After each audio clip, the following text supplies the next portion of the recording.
ان 5 اعمال میں سے آج کی حد تک 5واں اور آخری عمل دعائے ندبہ اور آل یاسین، سلام اللہ الکامل التام اور نماز امام زمان، ان 4 اعمال کے بعد 5واں عریضہ۔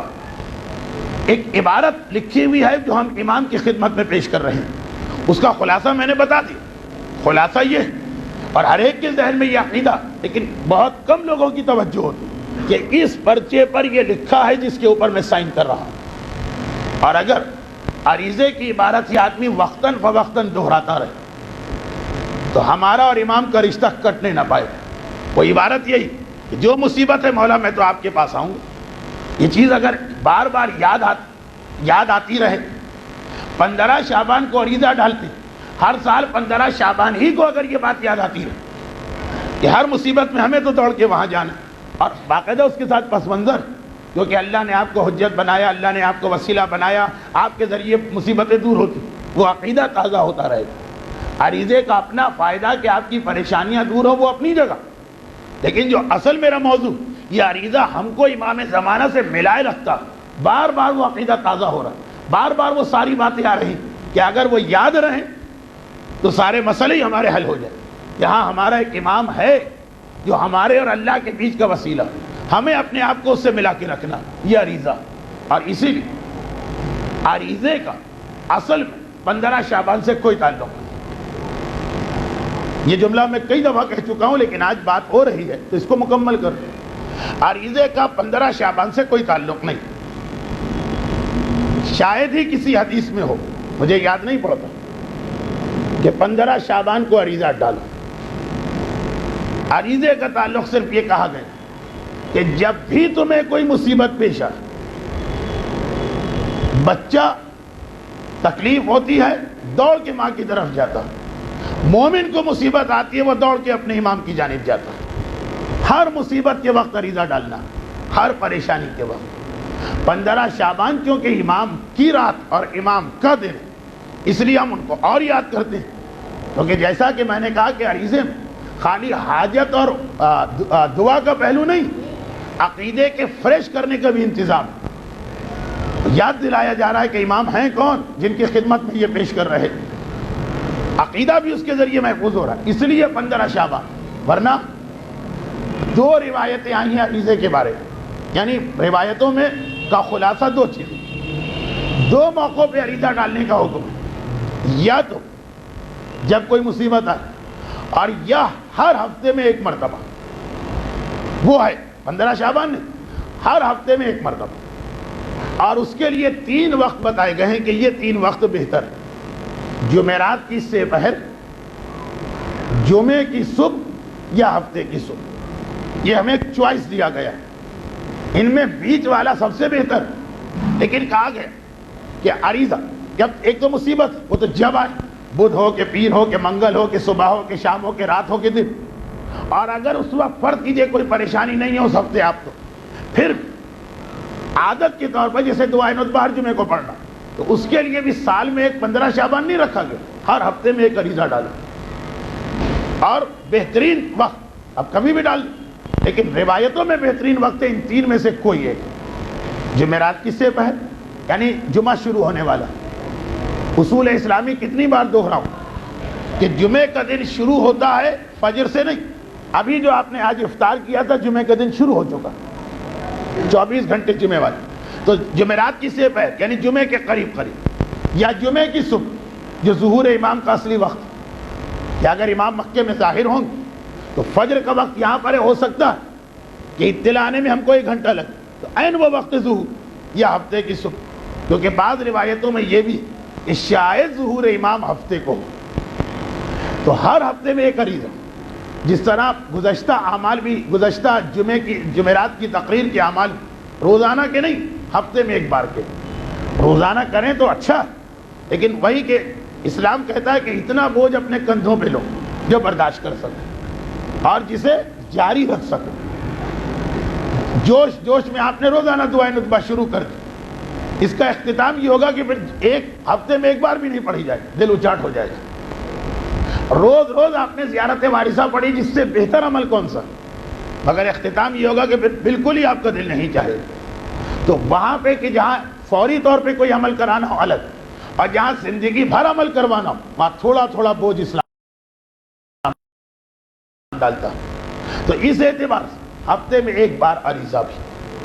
بعض مومنین کرام کی ایک خواہش آئی تھی، ایک تجویز، کہ یہ جو امام زمانہ کے اعمال ہیں انہیں تقریر میں تو اس طرح بتایا گیا کہ ہر آدمی خود کرے، لیکن کیوں نہ ہم ایسا سسٹم بنائیں کہ ہر شب جمعہ یا جمعے کے دن ایک دفعہ جمع ہو یہ سارے اعمال ایک ساتھ ہو جائیں۔ اچھی تجویزیں لیکن ہر علاقے اور ہر محلے کی سطح پہ خود لوگوں کے غور کی تجویز، اسی لیے شریعت نے مکلف نہیں کیا کہ سب ایک ساتھ جمع ہو، کہ کہیں ایسا نہ ہو کہ بالکل بوجھ نہ اٹھائیں گے، لیکن جہاں واقعاً یہ جذبہ آ جائے تو بہت اچھا۔ حتیٰ عریضہ آپ میں سے جن کو پروردگار نے مسجد جمکران کی زیارت کا موقع دیا تو آپ نے دیکھا ہو کہ کس کثرت کے ساتھ وہاں پہ عریضے ڈالے جاتے ہیں۔ تو ایک پورا کنواں ہے جو عریضوں سے بھر جاتا ہے لبالب، حتیٰ یہ کہ جب کوئی آدمی آخر میں جاتا ہے تو عریضے ڈالنے کی جگہ بھی نہیں رہتی۔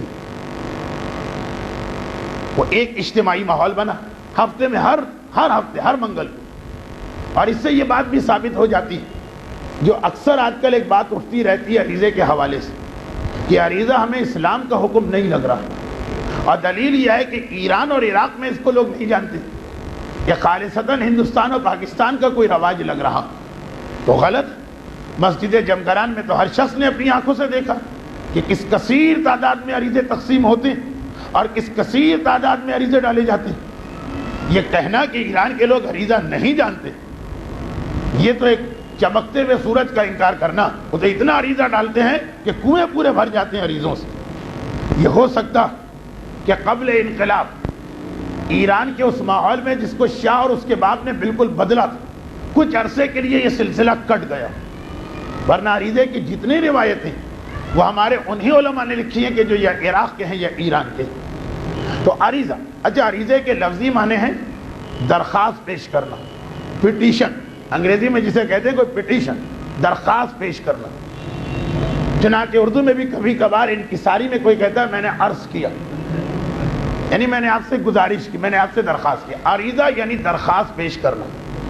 اور یہ یاد رکھیں کہ میں نے اس سے پہلے بھی ایک مجلس میں یہ بات پڑھی تھی کہ عریضہ یہ 12ویں امام کے بعد شروع نہیں ہوا، عریضے کا سلسلہ پہلے سے چلا رہا۔ بہت سی کتابوں میں آپ کو چھٹے امام، چوتھے امام، امام حسین، امیر المومنین کی روایت ملے گی کہ فلاں عریضہ لکھ کے ڈالو، مولا کے زمانے میں۔ عریضے کا تعلق بنیادی طور پر امام زمانہ سے بھی نہیں، یہ بھی ایک بات کہیں، عریضے کا تعلق امام زمانہ سے نہیں، عریضے کا تعلق ہے امامت سے، کہ ہر امام اس کے زمانے کا مومن وسیلہ سمجھتا ہے اپنے اور اللہ کے درمیان۔ علی کے زمانے کا مومن علی کی خدمت میں عریضہ بھجواتا اور حسین کے زمانے کا مومن حسین کی خدمت میں عریضہ بھجواتا۔ روایتوں میں مولا سے شروع ہو جاتے ہیں عریضے۔ جو پہلی روایت ہم کو ملی عریضے کے بارے میں کہ امیر المومنین نے کہا کہ اس طرح کا عریضہ بھیجیں، اور پھر یہ سلسلہ چلتے چلتے امامت تک آئے۔ لیکن 11 اماموں کے مقابلے 12ویں امام کے زمانے میں عریضے کی تاریخ بڑھ گئی۔ ایک وجہ عریضے کا مطلب کیا ہے؟ عریضے کا مطلب ہے اپنی درخواست امام تک پہنچانا۔ چونکہ پہلے 11 امام بہرحال سامنے موجود تھے تو جو کاغذ کا عریضہ وہ زبانی بات کرنے سے بھی پورا ہو جاتا، تو کاغذ کا عریضہ بھی وہ لوگ ڈالتے تھے، لیکن وہی لوگ جو امام تک نہیں آ سکتے، یا نہیں یہ بھی میں نے غلط کہا، جو خود امام تک نہیں آ سکتے ہیں اور انہیں کوئی زائر بھی نہیں مل رہا، ورنہ پہلے 11 اماموں کے زمانے میں عریضہ لکھنے کا رواج آج سے زیادہ تھا۔ یہ سن لیجیے، آج سے زیادہ، لیکن عریضہ لکھ کے کہاں ڈالا جائے یہ سمجھ لیں تو یہ پہلے 11 اماموں کی ہسٹری سمجھ میں آ جائے گی۔ عریضہ لکھنے کے بعد کہاں ڈالا جاتا؟ کہا کہ عریضہ لکھنے کے بعد پاک پانی میں ڈالو جو بہتا ہوا ہو، یا تالاب میں، یا کنویں میں، یا اگر کچھ نہ ملے تو مٹی میں دفن کرو، اور یا معصومین کی زری میں ڈالو۔ عریضہ خالی پانی نہیں، معصومین کی زری میں بھی ڈال سکتے ہو. تو اب پہلے 11 اماموں کے زمانے جو لوگ خدمت امام میں جا رہے ہیں وہ زبانی یہ بات پہنچا دیتے. جو لوگ خود نہیں جا پا رہے ہیں لیکن ان کے محلے سے یا ان کے شہر سے ایک آدمی بھی جا رہا ہے, وہ وہی عریضہ لکھتے ہیں جو ہم لکھتے ہیں, مگر بجائے پانی میں ڈالنے کے اس آدمی کو دے دیتے ہیں کہ امام تک پہنچا دیں. معصومین کے آپ کو کتنے ہی واقعات ملیں گے کہ کوئی زائر آیا تو اپنے ساتھ ڈھیر سارے عریضے لے کے آئے, یعنی خط جو بند ہیں اور مہر لگی, جیسے ہم آٹے میں گوندھ دیتے ہیں, اور امام نے اس کو قبول کر کے اسی بند حالت میں واپس بھجوا دیا. اور جس کے پاس جس کا عریضہ تھا جب واپس پہنچے اور اس نے مہر توڑ کے خط نکالا, پتہ چلا جواب لکھا جا چکا, لیکن یہ عریضہ خط کاغذ پہ لکھو حاجت امام تک پہنچا. تو یہ جو آپ تاریخ میں سنتے ہیں کہ فلاں آدمی, جیسے 3 دن پہلے شتیدہ کا واقعہ آ رہا تھا کہ وہ ایک آدمی شتیدہ کا خمس لے کر گئے, وہ ایک بوری خطوں کی بھی لے کے گئے, اسی کا نام عریضہ. لیکن عریضہ پانی میں بھی ڈالا جا سکتا ہے, زری میں بھی ڈالا جا سکتا ہے, اور جب امام ہے تو امام کے ہاتھ میں بھی دیا جا سکتا.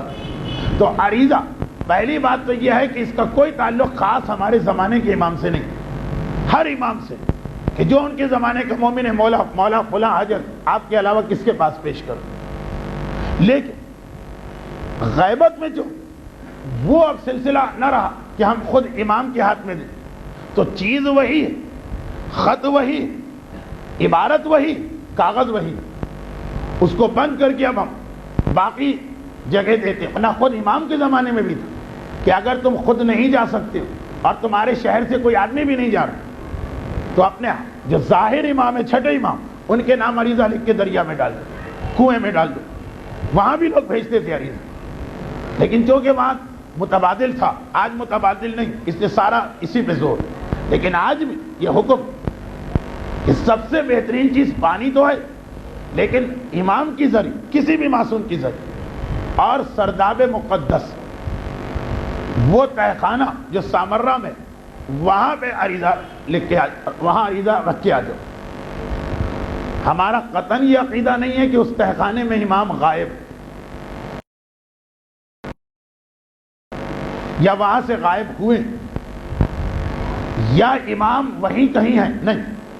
لیکن چونکہ آخری مرتبہ امام کو وہاں دیکھا گیا ہے, غائب کہاں سے ہوئے یہ بھی ہم کو نہیں پتا, لیکن آخری مرتبہ امام کو وہاں دیکھا گیا تو اس کا ایک امام سے تعلق. جس طرح 8ویں امام کی زری میں آپ امام زمانہ کا عریضہ ڈال سکتے ہیں, جنت البقیع میں معصومین کی قبروں پہ امام زمانہ کا عریضہ ڈال سکتے ہیں اگر ڈالنے دیں آج کل کے ظالم. لیکن شرم, روضہ رسول کے اندر آپ امام زمانہ کا عریضہ بھیج سکتے ہیں.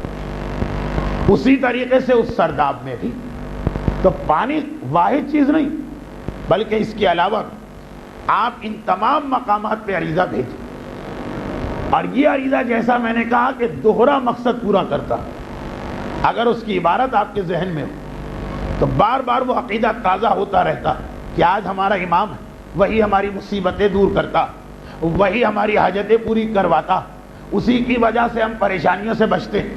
اور ساتھ میں بار بار اللہ کا تذکر, اللہ کے پاس میری سفارش کر, وہ توحید بھی باقی رہے, امامت جو دعائے توسل, یہ تو عقیدہ تازہ رہا. اور پھر اپنی حاجت تو کہا کہ اس عریضے کے ذریعے سے تمہیں یہ یاد رہتا ہے کہ ہے کوئی تمہاری مدد کرنے والا, یہ وہ رسی ہے جو آپ کو امام سے باندھے رکھتی, مسلسل یہ یاد رہے.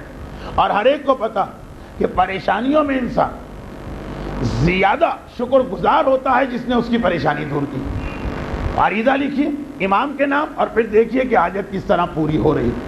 تاریخ تشیع ہمارے بڑے بڑے علماء اور مجتہدین کے واقعات کہ انہوں نے عریضے کے ذریعے سے اپنے مسائل کو حل کروایا. بطور برکت صرف ایک واقعہ, اب واقعات کا جو ایک سلسلہ کہاں تک یہ واقعات بیان کیے جائیں, لیکن بطور برکت صرف ایک واقعہ. شیخ ورام ابن ابی فراس, ورام ابن ابی فراس بہت ہی مشہور عالم ہے شیعت اور بہت ہی مقدس, حلہ میں ان کا قیام تھا. یہ شیخ ورام ابن ابی فراس وہ عالم کہ جو اتنے مقدس عالم اور علوم اہل بیت اور احادیث معصومین سے اتنا واقف کہ ان کے بارے میں بھی بہت سے علماء کا نظریہ کہ اگر یہ خود سے کوئی خواہش ظاہر کرے تب بھی اس کے پیچھے ضرور کوئی حدیث ہوگی. جیسا کہ ایک فقہی مسئلہ میں نے شیخ ورام کے حالات ایک زمانے میں پڑھے تھے مگر مختصراً یہ بات بتا دیا. ایک فقہی مسئلہ کہ مردے کے منہ میں عقیق رکھا جائے. جب میت کو قبر میں اتارتے ہیں تو خالی کفن کے 3 ٹکڑے پہنا کے بھی اتار سکتے ہیں، لیکن پھر اس کے کچھ مستحبات ہیں کہ کفن میں 3 نہیں بلکہ 6 ٹکڑے ہیں. وہ تفصیل اپنی جگہ، عورتوں کے لیے، مرد کے لیے. پھر اس کے ساتھ کچھ دعائیں ہیں، قرآن کی کچھ آیتیں ہیں، شہادت نامہ ہے اور کچھ ایسی چیزیں جو واجبات میں شامل نہیں لیکن مستحبات میں. اور ایسے مستحبات کہ جن کا تعلق فقط ثواب سے نہیں بلکہ کہا گیا کہ اس کی وجہ سے عذاب میں بھی کمی ہوتی. ایک تو ہے کہ فلاں عمل میں ثواب ہے، ثواب نہیں، عذاب میں بھی کمی ہوتی. انہی میں سے من جملہ مستحبات مرحوم کے منہ میں عقیق رکھنا. اور پھر عقیق کے بارے میں بھی تفصیل کہ سادہ عقیق رکھے تب بھی ٹھیک، اور اس پہ فلاں قرآن کی آیت یا فلاں دعا لکھی ہو تو اور اچھا. عقیق منہ میں رکھنا. اچھا، عقیق منہ میں رکھنا یہ مستحبات میں سے ایک مستحب ہے، لیکن وہی والا جو قاعدہ تسامح سے ثابت ہے، اشارہ کافی. یہ نکلا کہاں سے یہ مستحب؟ اس کے بارے میں ہمارے پاس کوئی حدیث نہیں کہ مرحوم کے منہ میں عقیق رکھو. جوشن کبیر کی دعا، حدیث سلسلۃ الذہب، جریدتین یعنی 2 سبز ٹہنیاں، یہ سب حدیثوں میں. عقیق کے بارے میں حدیث نہیں. لیکن سید جمال الدین ابن طاؤس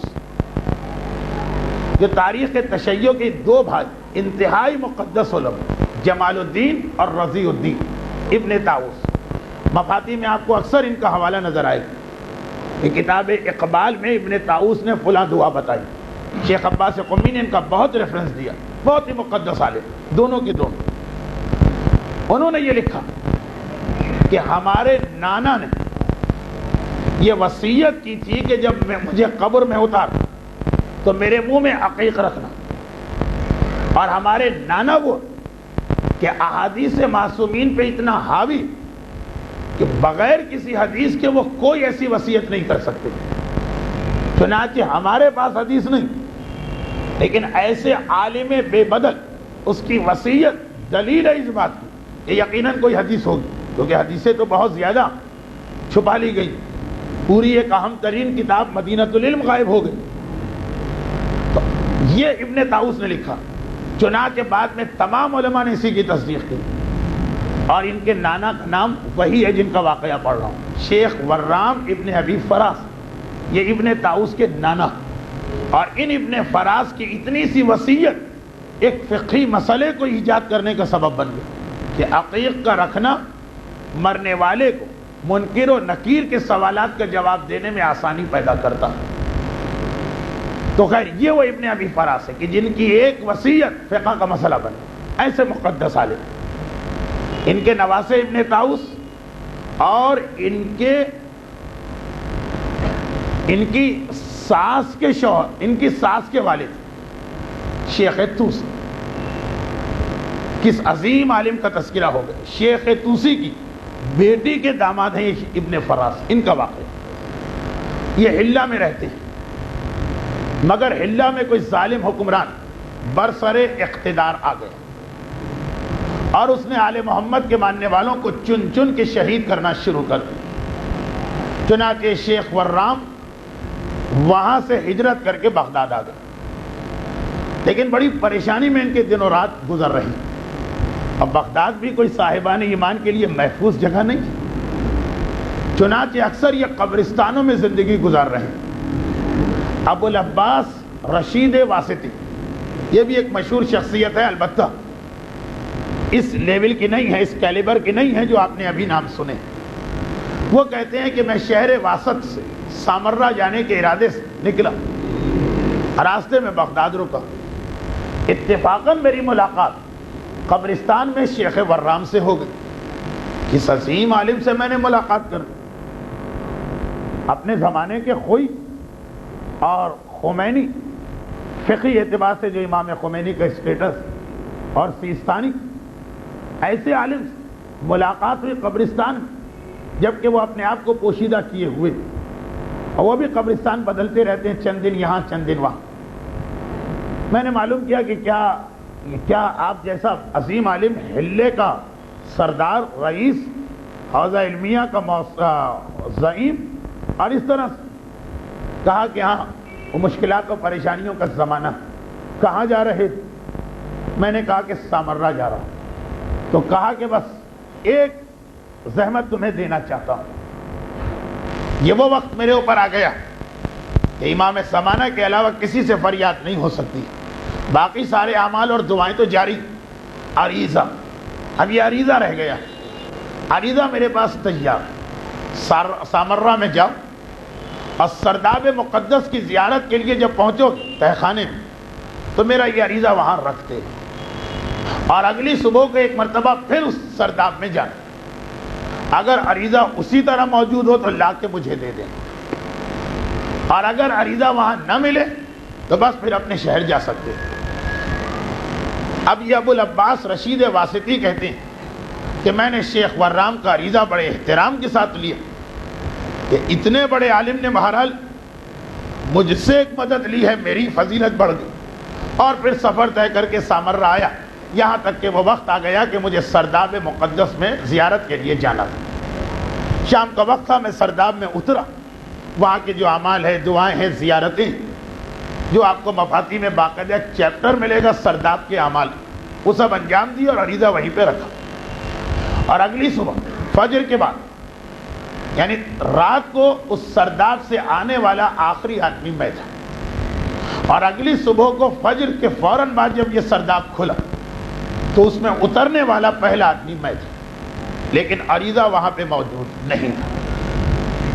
شیخ ورام نے کہا تھا عریضہ نہ ہو تو بس میں یہی سمجھوں گا کہ امام تک میری حاجت پہنچ گئی۔ یہ کہتے ہیں کہ میں واپس بغداد سے گزرا، وہاں دو خبریں مجھے ملی، پہلی یہ کہ شیخ ورام بغداد میں نہیں، اور دوسری کہ انہی 2 یا 3 دنوں میں حلے کے حکمران کو اس کے اپنے ساتھیوں نے قتل کر دیا، اور اب وہاں ایک محب اہل بیت کی حکومت قائم ہو چکی ہے۔ میں سمجھ گیا اور میں اپنے وطن گیا، اور پھر ایک دفعہ میں حلہ میں خاص شیخ ورام سے ملاقات کے لیے پہنچا۔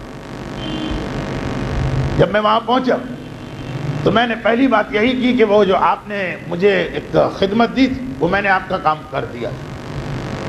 شیخ ورام نے مجھ سے پوچھا کہ کون سی تاریخ تھی جب تم نے میرا عریضہ تہ خانے میں رکھا، اور جو تاریخ میں نے بتائی، پتہ چلا اسی آدھی رات کو اس حاکم حلہ کے محل پر اس کے اپنے دوستوں نے حملہ کیا، وہی آدھی رات، مغرب کے وقت انہوں نے عریضہ رکھا اور صبح کو یہ گئے، یعنی راتوں رات وہ عریضہ خدمت امام میں پہنچا، اور اسی رات کو اس کا نتیجہ نکلا، پتہ چلا اسی رات کو حملہ ہوا۔ اگلے دن یہ خبر بغداد پہنچی اور شیخ ورام آئے، لیکن مجھ سے ایک وعدہ لیا، وہ یہ کہ یہ واقعہ لوگوں کو بتاؤ، میرا نام نہ لینا جب تک میں زندہ ہوں، واقعہ اس لیے بتاؤ تاکہ لوگوں کو پتہ چلے کہ عریضہ فقط ایک رسم، ایک رواج، ایک روایت، ایک بزرگوں کا طریقہ نہیں، عریضہ واقعاً مومن کی حاجت کو امام تک پہنچاتا، لیکن نام میرا نہ لینا، کہیں ایسا نہ ہو کہ اس واقعے کی وجہ سے لوگ میری عزت اور احترام کرنے لگیں، اور اس موقع پر میں اس انداز سے اپنی عزت نہیں کروانا چاہتا ہوں۔ 21 سال کے بعد شیخ ورام کا انتقال ہوا، یہ ساری تفصیلات کتابوں میں اسی طرح، تب یہ واقعہ اس راوی ابو العباس واسطی نے بیان کیا، اور ان سے یہ واقعہ سن کر ابن طاؤس نے اپنی کتاب میں لکھا۔ یہ پورا واقعہ میں نے پڑھا ابن طاؤس کی کتاب سے، جو اپنے نانا کے اس واقعے کو نقل کر رہے، جو خود ان کو بھی اپنے خاندان کے کسی آدمی سے پتہ نہیں چلا۔ ان کی ماں تو بیٹی تھی شیخ ورام کی نہیں۔ تو دیکھیے، یہ عریضہ رسم نہیں، روایت نہیں، رواج نہیں، بزرگوں کی دیکھا دیکھی نہیں، ایک عقیدہ، اور وہ عقیدہ کہ جس کے اثرات ہیں۔ لیکن شرط یہ ہے کہ آپ جب عریضہ ڈال رہے ہیں اس یقین کے عالم میں ڈالیں کہ یہ عریضہ خدمت امام تک پہنچ رہا ہے۔ اگر آپ خود ہی شک میں ہو کہ یہ عریضے کا مقصد کیا، اسے دریا میں کیوں ڈالا جا رہا ہے، اس کی وجہ ہم کو بھی نہیں معلوم۔ بعض علماء نے اس کی ایک وجہ بتائی، لیکن میں اس سے مطمئن نہیں کہ عریضہ دریا میں شاید اس لیے ڈالا جاتا ہے کہ بعض روایتوں میں ہے کہ امام کی حکومت ایک جزیرے میں قائم ہے۔ میں مطمئن نہیں ہوں اس دلیل سے، دو وجوہات کی بنا پر، بلکہ تین وجوہات کی بنا پر۔ پہلی وجہ کہ جہاں پہ امام کی حکومت قائم، وہ روایتیں اگر صحیح بھی تو ساری روایتوں میں کہ خود امام وہاں نہیں ہوتے، امام ہمارے درمیان ہوتے، بلکہ خود اس جزیرے کے لوگ انتظار کرتے ہیں کہ سال میں ایک مرتبہ امام یہاں سے گزرے تو ہم ان کی زیارت کریں، اور کبھی کئی سال گزر جاتے ہیں امام وہاں نہیں۔ تو اگر یہ سمجھ کے لوگوں نے وجہ بتائی کہ جزیرہ خضرہ میں چونکہ حکومت امام ہے اس لیے امام وہاں رہتے ہوں، غلط۔ وہ ساری روایتیں جو جزیرہ خضرہ کی مان بھی لی جائے تو خود اس میں لکھا ہے کہ وہاں کے لوگ امام کی زیارت کے لیے تڑپتے ہیں کیونکہ امام وہاں نہیں۔ نمبر دو، دوسری وجہ کہ خود 11 امام جو ظاہر تھے، پانی میں ڈالنے کا حکم تو ان کے زمانے میں بھی تھا جبکہ جزیرہ خضرہ اس وقت نہیں تھا۔ تو کیا تعلق ہے عریضے اور پانی کا یہ ہم کو نہیں معلوم، لیکن ایک وجہ سمجھ میں آتی شاید وہ یہ کہ اللہ پاکیزہ ترین شے پانی کو قرار دیا، سب سے زیادہ پاکیزہ چیز، جو کیریئر جو لے جانے والا ہے خدمت امام میں ہمارے عریضے، وہ اس کائنات کی سب سے پاکیزہ شے۔